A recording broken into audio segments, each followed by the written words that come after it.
안녕하세요. 명절마다 노처녀들은 귀에 딱지가 생길 정도로 듣는 소리가 있습니다. 너 언제 시집 가니? 남자는 있니? 언제 결혼해서 애 낳을래? 이번 명절에는 그 지겨운 소리에 해방되고 싶어서 평소 친구처럼 지내는 제주도에 사는 막내 이모네 집으로 여행 아닌 피신을 왔어요. 자영이 너 잔소리 듣기 싫어서 온 거구나? 그래 알았다. 이모네 집에 와 있는 동안 자유롭게 쉬다 가렴. 올해로 35살, 대학을 졸업하고 회사에 입사해 치열하게 살다 보니 어느새 훌쩍 30 중반이 되었습니다. 그동안 남자를 안 만난 건 아닌데 미지근한 사랑 정도라고 해야 할까요? 20살의 홍역처럼 알았던 첫사랑의 기억이 너무 강렬해서인지 그와의 사랑이 미완성으로 끝나서인지 연애에 흥미가 안 생기더라고요. 대학교 입학하고 신입생 환영회 때 복학생 오빠, 제대한 지 얼마 되지 않아 아직 각이 잡혀있던 그에게서 순수함을 느꼈다고 할까요? 곱게 생긴 외모 탓에 신입생 여자애들은 그를 보는 눈에 하트가 담겼고 저 역시 그랬답니다. 하지만 그 오빠의 시선은 저를 향해 있었고 남들의 부러움과 질투를 받아가며 3년간 캠퍼스 커플로 뜨겁게 사랑했어요. 그런데 남들의 시기가 독이 됐을까요? 오빠를 흠모했던 여자 선배가 끊임없이 저희 둘을 갈라놓으려고 작전을 펼쳤고 이런저런 오해가 쌓여서 결국 헤어지고 말았답니다. 제 첫사랑 오빠는 그 뒤로 학교를 졸업한 뒤 대기업에 입사해 거기서 여자를 만나 결혼에 골인했대요. 학교 동문 소식통에 의하면 지금은 아들, 딸 낳고 잘 살고 있다고 하더라고요. 저는 그 오빠와 헤어진 후로 더 사랑하는 남자를 만날 수 있을 거야 라고 자신만만했는데 15년이 지난 지금에도 오빠만큼 사랑했던 사람이 없었던 것 같아요. 그때 연애가 제 인생의 가장 찬란한 순간으로 기억되니까요. 밤은 길고 밤하늘에 별이 반짝반짝하게 비치니 첫사랑 오빠 생각이 더 간절해지더라고요. 일상에서 벗어나 여유가 좀 생기면 더욱 생각이 많이 나요. 잠도 안 오고 생각만 많아져서 양 한 마리, 양 두 마리 새고 있는데 이모가 방문을 두드리더라고요. 자영아, 잠 안 오면 이모랑 나가서 밤 산책할래? 좋아 이모. 밤하늘의 별을 따라 이모랑 나란히 걷고 있으니 제 마음을 더 자세히 들여다보게 되더라고요. 그 답답한 마음을 누구한테라도 털어놓고 싶었습니다. 이모, 어느 정도 사랑하면 결혼할 수 있는 걸까? 그냥 대충 호감이 있고 조건만 맞으면 결혼해도 될까? 후회하지 않을까? 자영아, 너 대학교 신입생 때 사귀었던 첫사랑 오빠 아직 못 잊은 거지? 맨날 이모한테 사랑 타령하더라. 저번에 왔을 때 술에 취해서도 그 오빠랑 헤어지는 게 아니었다는 둥 그런 소리나 하고. 글쎄 모르겠어.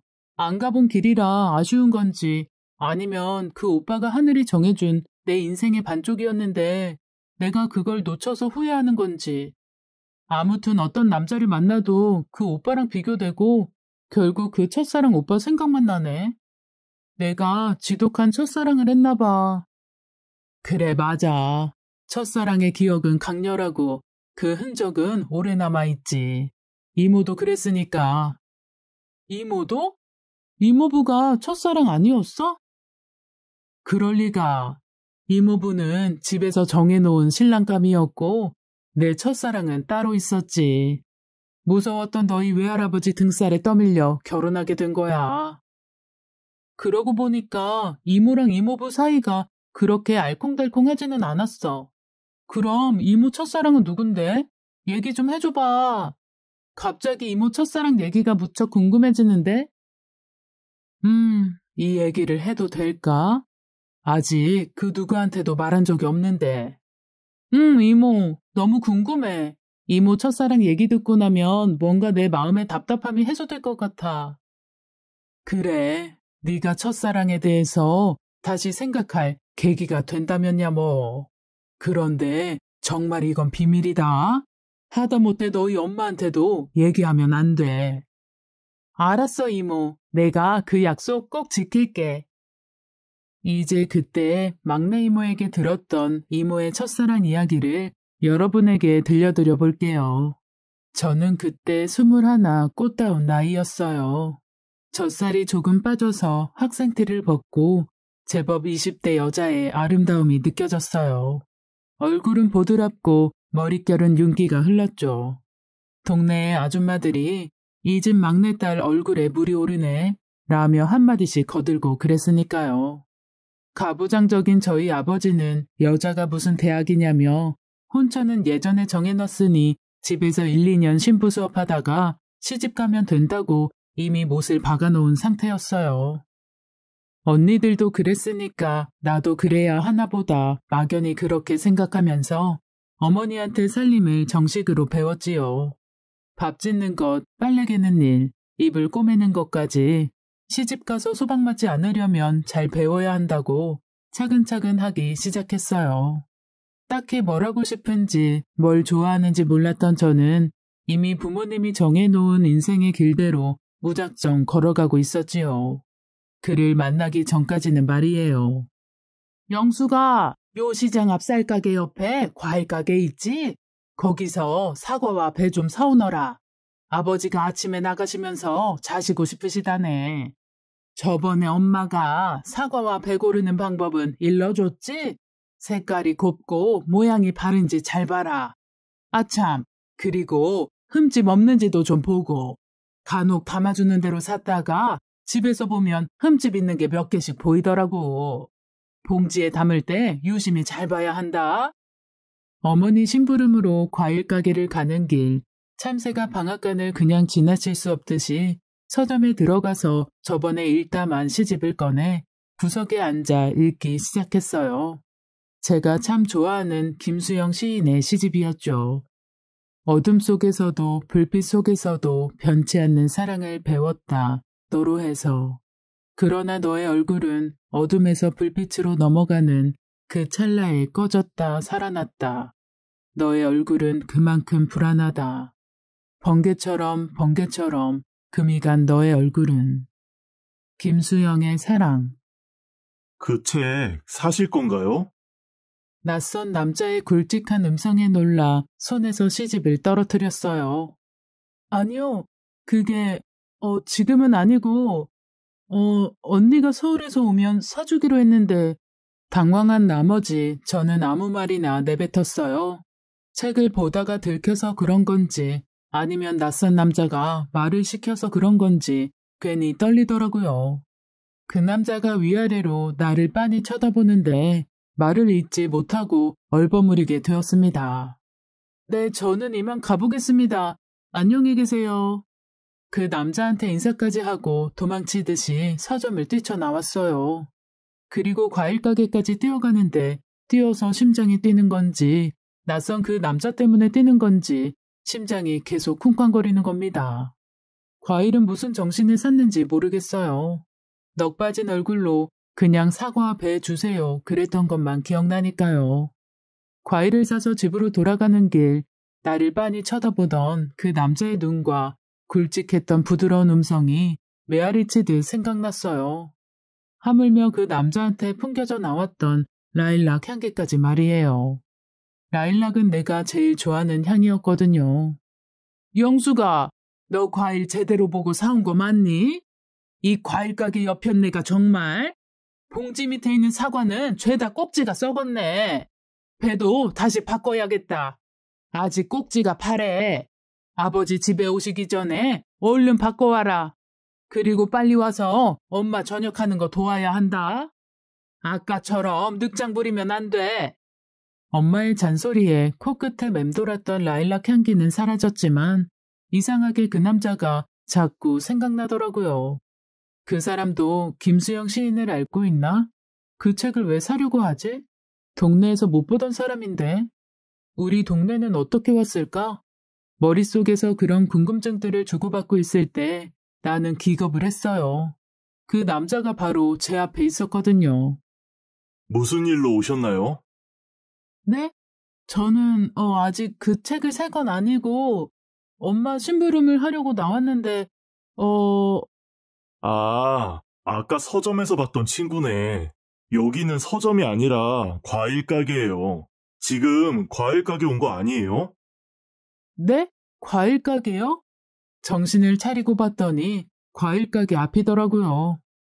이 남자 생각을 하면서 걷다 보니 과일 가게 앞까지 온 거였어요. 네, 과일 가게구나. 아까 과일을 샀는데 어머니가 바꿔오라고 하셔서 왔는데요. 이리 줘 보세요.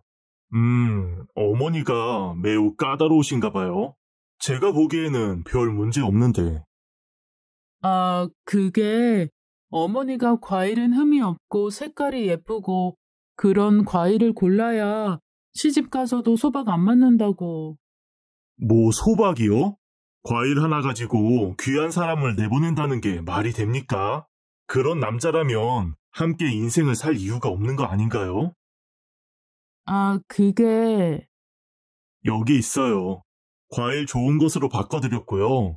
그리고 여기 이게 뭔가요? 제가 사기는 했는데 저보다 더 좋아하시는 것 같아서요. 이게 서점에 딱 한 권 있던 거라 그쪽이 보세요. 저는 서울에서 여러 번 읽었어요. 나는 시집을 받아들고는 감사의 인사도 전할 수가 없이 그냥 벙어리가 됐어요. 일단 받기는 받았는데 너무 놀라서 말이 안 나오더라고요.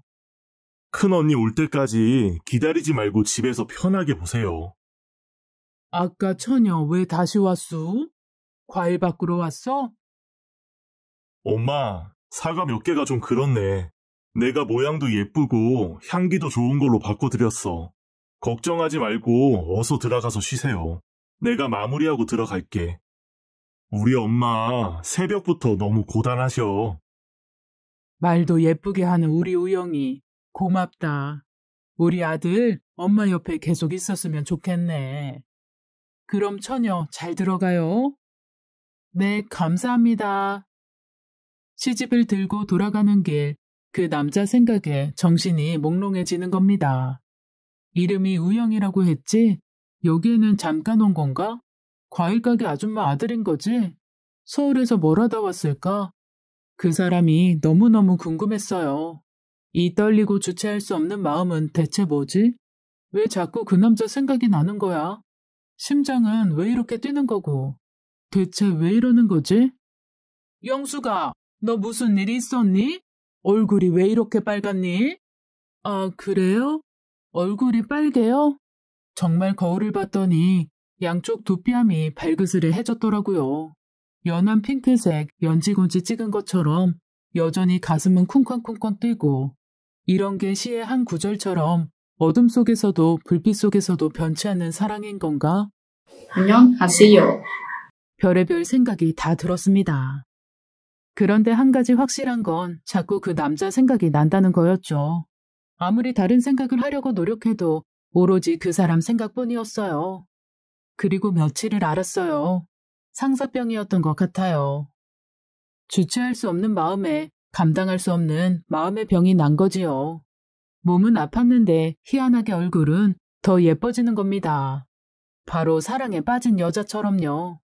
몸을 추스르자마자 어떻게 하면 그 남자를 다시 만날 수 있을까 그 생각만 했어요. 일단 과일 가게로 가봐야겠다고 생각하고 그 근처에 가서 기웃거렸지요. 여기서 뭐 하세요? 네? 그 남자의 목소리에 놀라 나는 그 자리에 털썩 주저앉았어요. 그 남자가 나를 향해 손을 내밀더라고요. 이 손을 잡고 일어나라고. 나는 아무 거리낌 없이 그 남자의 손을 잡고 일어났어요. 그 정신없는 가운데서도 그 남자의 손이 따뜻하다는 것을 알겠더라고요. 고맙다는 말을 못한 것 같아서 찾아왔어요. 저도 뭔가 답례를 하고 싶기도 하고요. 같은 시인을 좋아한다는 것만으로도 책을 선물할 이유가 충분해요. 지금 이곳에 피신 온 것이나 마찬가지인데 여기서 같은 시를 좋아하는 분을 만나니까 저 역시 위로가 좀 됐거든요. 피신이요? 네, 제가 사연이 좀 깁니다. 이따 가게 마감하기 전에 개울 앞쪽으로 산책하려고 하는데 시간 되시면 같이 가실래요? 네, 좋아요. 나는 질문이 끝나기 무섭게 좋다고 대답을 했어요. 얼마나 민망했는지 몰라요. 근데 그 남자는 그런 내 모습이 귀여웠는지 막 웃더라고요. 우리는 같이 걸으면서 처음 보는 사람이 아닌 것처럼 많은 이야기를 나눴어요. 그 남자 발걸음, 왼발 오른발에 맞춰서 걷는데 그것만으로도 너무 가슴이 설레는 겁니다. 쿵쾅대는 내 심장 소리를 들을까봐 얼마나 신경이 쓰였는지 몰라요. 그날을 계기로 우리는 데이트를 시작했어요. 그 남자의 이야기는 듣고 있으면 시간 가는 줄 몰랐거든요. 함께 이야기를 나누고 있으면 내가 살아있다는 느낌이 들었어요. 이름은 김우영. 과일가게집 모녀 동남인 그는 서울에서 대학교를 다니다가 잠시 내려온 거라고 했어요. 민주주의 운동을 열심히 했다고 하더라고요. 나이는 나보다 2살 많은 오빠고 중학교 때부터 서울로 유학을 갔던 터라 같은 동네에 살았었는데도 서로 몰랐더라고요. 우영 오빠는 참 따뜻하고 소중한 게 무엇인지 아는 사람이었어요. 특히 저를 참 귀하게 여겨줬죠. 우리 아버지 같으면 어디 여자가 남자 그림자를 밟냐고 호통을 쳤을 텐데 오빠는 늘 내 손을 잡고 마치 한 걸음처럼 나란히 걸었어요. 반대편에서 사람이 오면 혹시라도 부딪힐까봐 막아서서 나를 보호해주고 바람이 불면 내가 추울까봐 바람의 반대 방향으로 위치를 바꿔줬지요. 작고 소소한 행동 하나하나가 그냥 다 감동이었어요. 오빠를 싫어할 이유는 단 하나도 없었지요. 알면 알수록 더 사랑하게 됐고 마음은 깊어졌어요. 오빠 역시 나를 만나서 이념 같은 복잡했던 마음이 정리되면서 한층 얼굴이 밝아졌어요.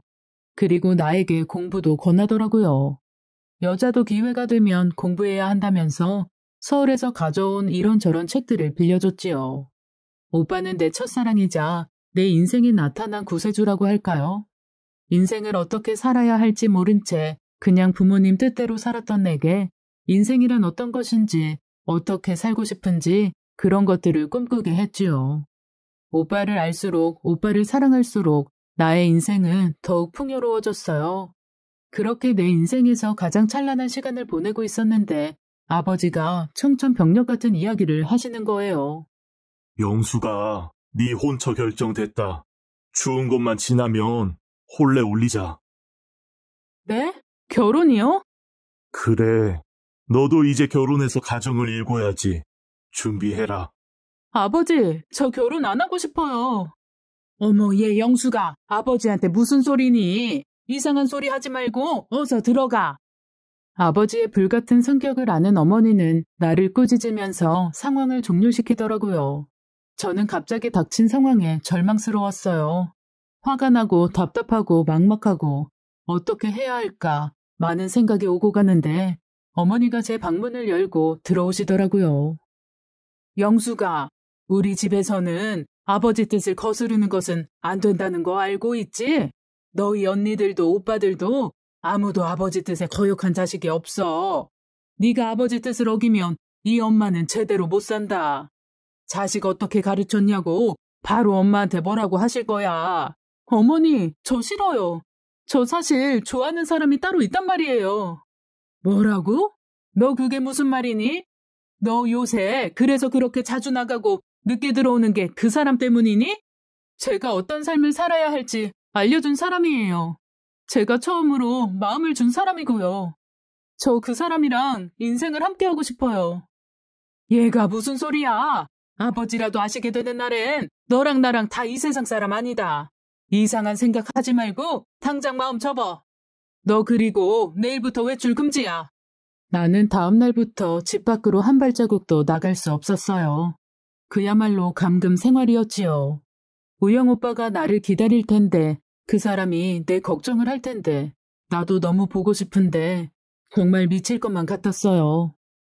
하지만 어머니는 온종일 나를 감시했고 도저히 나갈 수가 없었지요. 몇 번 몰래 나가려다가 걸리기도 하고 식음을 전폐하며 호소했지만 독하게 마음을 먹은 어머니는 틈을 주지 않았어요. 아버지 역시 곱지 않은 시선으로 나를 보셨지요. 내 말을 듣지 않으면 당장 호적을 파겠다고 엄포를 내리셨거든요. 그렇게 2주 정도 지났을까 큰언니 식구들이 집에 왔어요. 든든한 지원군 같았지요. 나는 평소에 나와 얘기가 가장 잘 통했던 큰언니에게 지금까지 상황을 털어놓았어요. 그리고 언니의 도움으로 집에서 나올 수가 있었지요. 부모님 뜻에 크게 거역하지 않고 살아온 내가 가출한 거예요.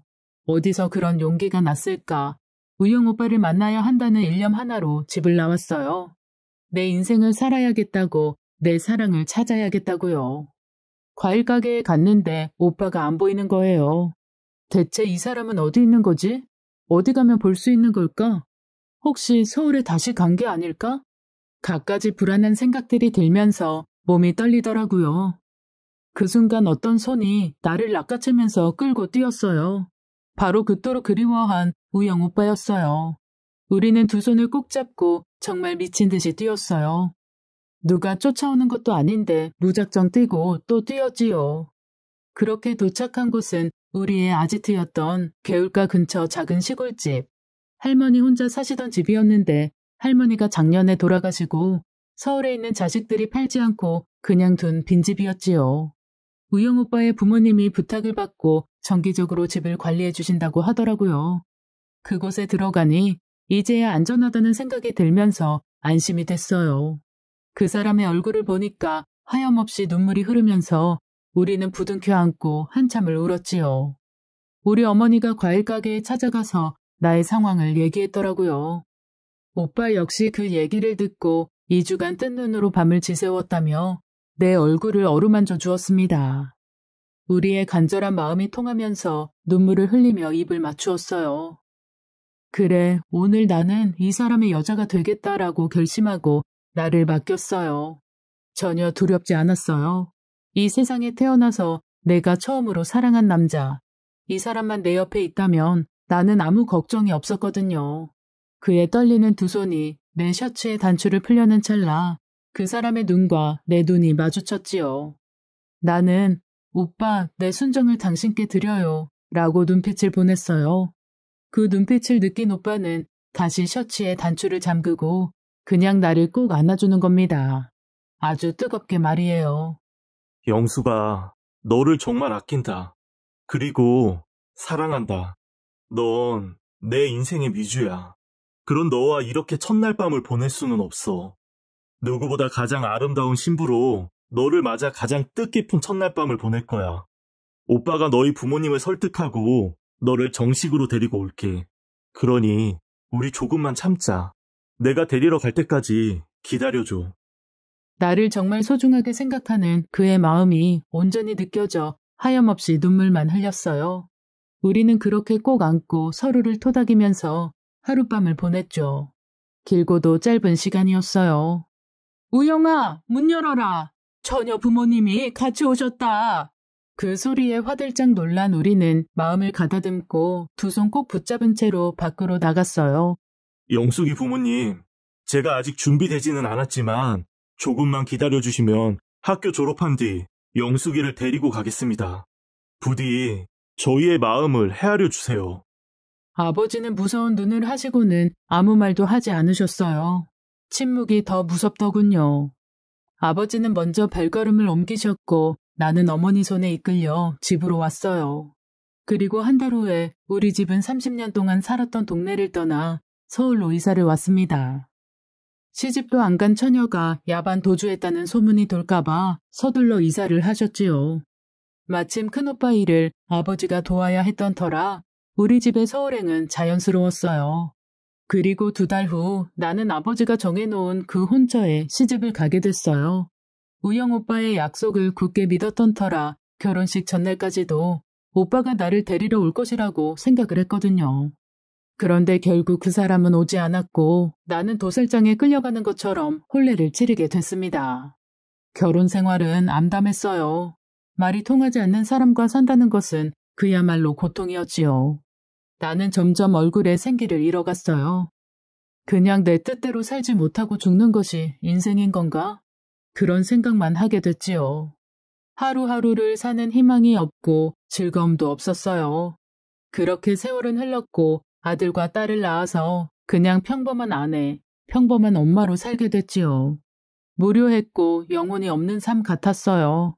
내가 그렇게 좋아하던 김수영 시인의 시도 피하게 되더라고요. 읽고 싶지 않았어요.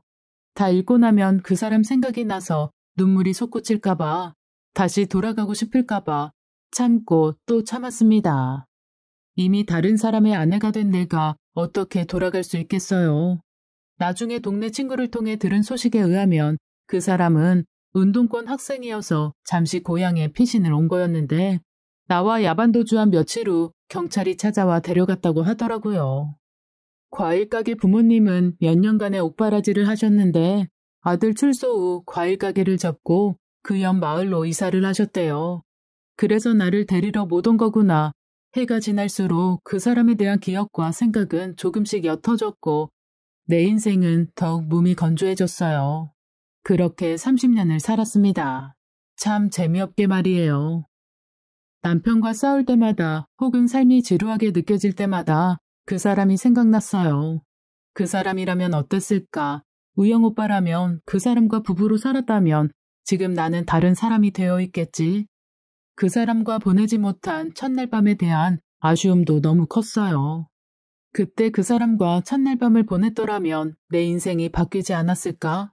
아니면 그 추억만으로도 충분히 잘 살아갈 수 있지 않았을까? 가지 않은 길에 대한 끝없는 상상과 아쉬움이 내 결혼 생활을 내내 지배했던 것 같아요. 그러다 재작년 결혼 30주년에 큰 결심을 하고 온 가족 앞에서 선포했지요. 여보, 그리고 얘들아, 난 아버지와 결혼할 거다. 이제 엄마 인생 살 거야. 그동안 당신 아내로 그리고 너희들의 엄마로 살면서 그냥 김영숙으로서의 인생은 빈 껍데기였던 것 같아. 당분간 나 찾지 마라. 잠시 여행을 다녀와서 앞으로 어떻게 살아야 할지 이야기하고 싶구나. 남편은 어이상실한 표정을 지으며 내 길을 막지 않더라고요. 저 사람이 나를 아내로 사랑했나? 이런 의심이 들 정도였으니까요. 아이들도 엄마 왜 그래? 그러더니 심각하게 생각하지 않고요. 나는 미리 싸둔 가방을 들고 집을 나왔어요. 사실 집을 나와서 꼭 가보고 싶은 곳, 꼭 만나고 싶은 사람이 있었거든요. 영수가, 나 지난번에 아버지 제사 지내러 고향에 갔다가 깜짝 놀랐잖아. 그 과일 가게 원래 주인들이 다시 운영하더라고. 그 예전에 너한테 시집 줬던 서울 대학생 오빠 있잖아? 뭐 지금은 아저씨지만 하여튼 그 사람이 과일 가게 운영하는 것 같아. 그 어머니가 할머니가 돼서 과일 가게 같이 지키고 계시더라. 친구를 통해서 그 사람의 소식을 듣는데 갑자기 세상이 멈춘 것 같았어요. 그래, 이제 내 인생의 마지막 기회다. 그동안 그리워했던 그 사람을 만나러 가야겠다. 용기가 생기더라고요. 고속버스를 타고 그 사람을 만나러 가는 길, 나를 알아볼 수 있을까? 나를 알아보지 못하면 어쩌지? 나는 그동안 무수히 얼굴을 떠올려서 그런지 오랜 시간이 지났지만 첫눈에 알아볼 수 있을 것 같았어요. 많은 생각이 교차하며 어느덧 버스는 그 동네에 도착했지요. 동네는 많이 개발되고 바뀌었지만 나는 과일 가게를 금방 찾아갈 수 있었어요. 그렇게 도착한 과일 가게 앞, 그 사람이 고생을 많이 해서인지 많이 늙고 야위었더라고요. 서울에서 내려온 세련된 대학생 오빠가 아니라 고된 삶의 흔적이 얼굴에 역력하게 드러나는 아저씨의 모습이었습니다. 오빠, 저 영숙이에요. 오빠 꼭 한 번 더 만나고 싶어서 이렇게 찾아왔어요. 오빠는 처음에 나를 못 알아봤는지 갸우뚱하다가 내 얘기를 듣고 너무 놀라더라고요. 그래도 내 이름은 단번에 기억하고 바로 대답을 했어요. 내가 데리러 간다고 했는데 네가 와주었구나. 고맙다. 오빠와 나는 처음 데이트했던 그 개울가로 갔어요.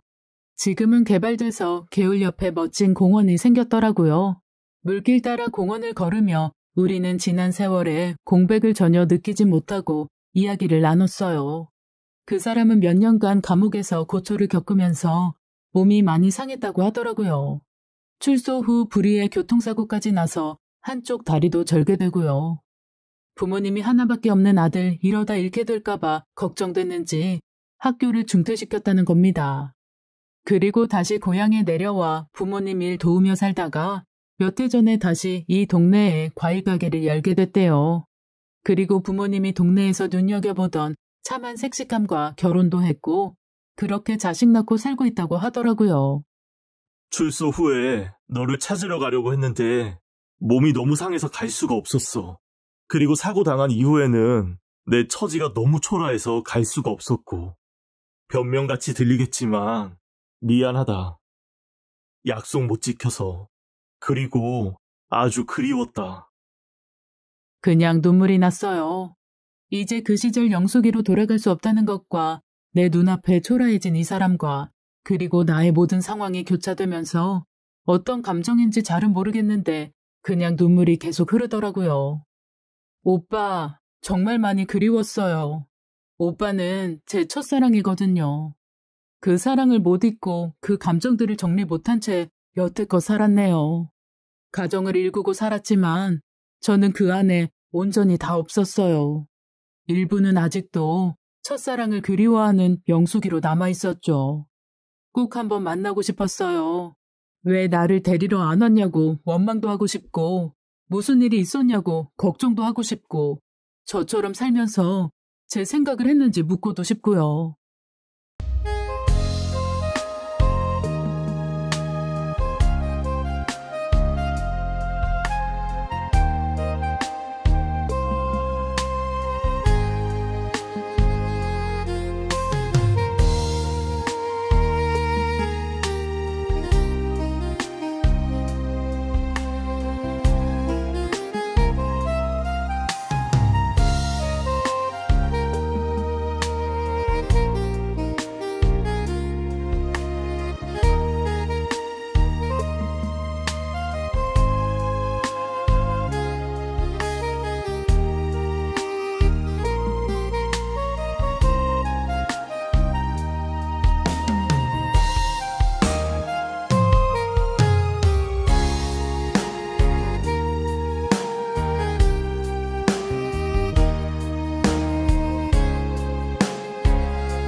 그래, 다 쏟아내고 가라.